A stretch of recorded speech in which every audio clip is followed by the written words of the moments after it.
इतिहास में कोई उसे चुड़ैल कहता है, कोई उसे कातिल मानता है, तो कोई क्रूर। लेकिन सच तो ये है कि वो मध्यकालीन भारत की सबसे शक्तिशाली महिला थी।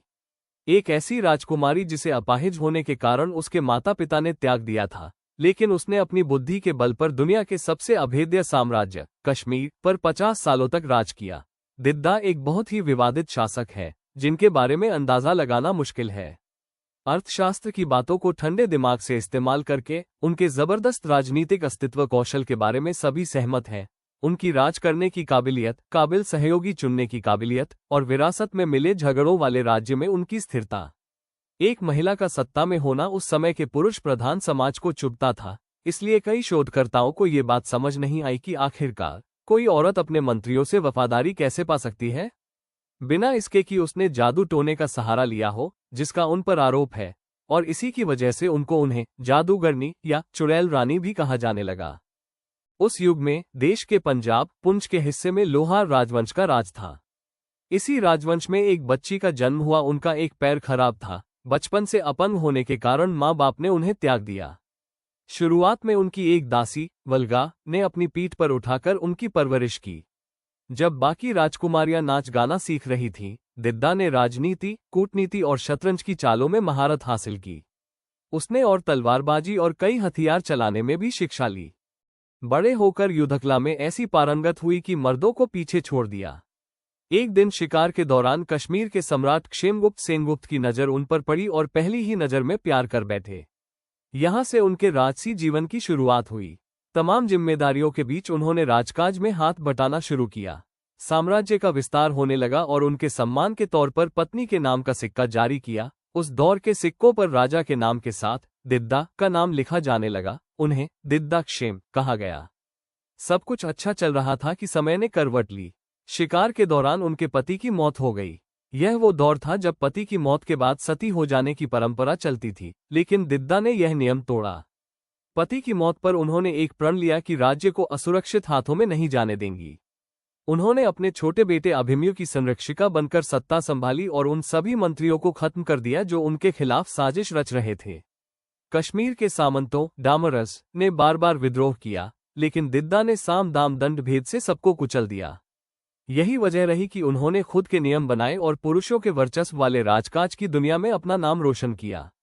बेटे की मौत के बाद उन्होंने अपने 3 पोते नंदीगुप्त, त्रिभुवनगुप्त और भीमगुप्त की संरक्षिका बनकर भी सत्ता संभाली और आखिरी पौत्र की मौत के बाद अकेली रानी बनकर भी आने वाले 2 दशकों तक राज किया। कहा जाता है कि उन्होंने मंदिरों और कस्बों समेत 64 अलग अलग इमारतों की नींव रखी थी। अपने बेटे की मौत के बाद उनका निर्माण का काम खास तौर पर तेज हो गया था। इस दौर को अक्सर अपने परिवार के सम्मान में भवन निर्माण करवाने का समय कहा जाता है।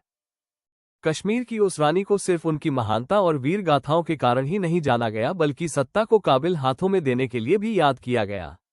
ढलती उम्र में जब सत्ता को काबिल हाथों में देने की बारी आई तो उन्होंने अपने भांजों के बीच दिलचस्प प्रतियोगिता रखी।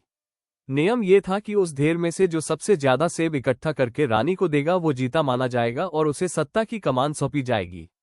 उन्होंने अपने इस तरीके से पराक्रम और बुद्धि दोनों को आंकना था। अपने भतीजों बच्चों जो उसके सामने इकट्ठा हुए थे को परखने के लिए उसने उनके सामने सेबों का ढेर रखवा दिया, और जैसे ही उनको सेब इकट्ठा करके रानी के पास लाने को कहा, उन राजकुमारों में हाथापाई शुरू हो गई।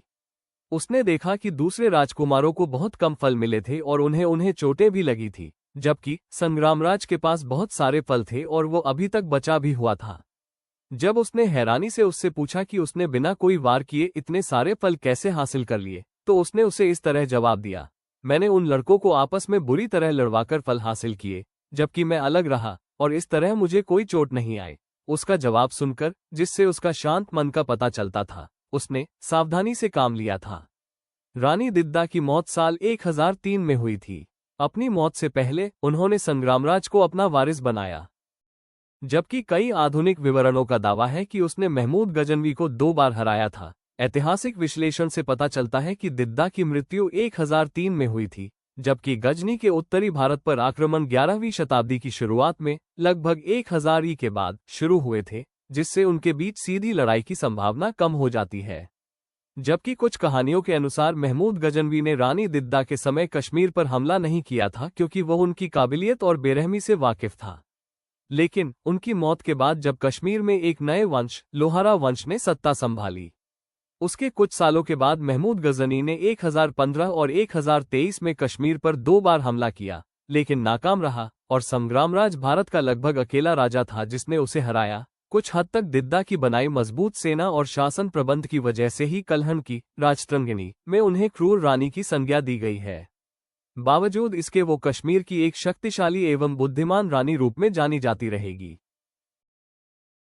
कल से कल तक चैनल की शुरुआत इस उद्देश्य से की गई है कि भारतवर्ष के गौरवशाली इतिहास को याद रखा जाए और वर्तमान में साझा किया जाए, ताकि वर्तमान और आने वाली पीढ़ियों के लिए एक उज्ज्वल और समृद्ध भविष्य का मार्ग प्रशस्त हो सके।